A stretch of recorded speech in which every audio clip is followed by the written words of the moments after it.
If we lived back in the first century and we decided to make up a story, all right, you're with me? We're making up a story, and we want to add credibility to the story, right? We want to say that our dead hero was something bigger than he was. Who would we have find his body or find his lack of a body? Who would we find? We'd have someone credible, someone who our culture thinks is credible. We would say something like, a very important physician came to visit and saw that no one was in the tomb. Or we would say a great magistrate, maybe the king himself, came down to the tomb and saw that it was empty. We'd make up a big, grandiose story because we want to add credibility to this lie that we're trying to get out there, right? We want at least make it Jesus' most important disciples are the ones that found him. But that's not what the Gospels show us. That's not what they record. And I tell you, the reason they don't make that up is because they're trying to be close to the facts. When the Gospels were written, they weren't just saying, oh, what sounds good. They were saying, this is what happened to us.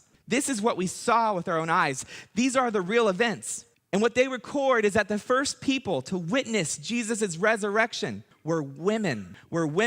And I know nowadays we say, oh, girl power, and that's great. They didn't have an idea of girl power in the first century. They weren't down with that. Luke chapter 24 says that women went to the tomb with spices. It records that Mary Magdalene, Joanna, a lady named Joanna, Mary, the mother of James, and other women came and saw that the tomb was empty. They were the first witnesses. You see, women of that time period were not credible witnesses. Their testimony wasn't worth anything to the culture. And so if you were going to craft a legend, especially a legend that you're going to spend your life telling, you would not choose women to be the first witnesses of the resurrection.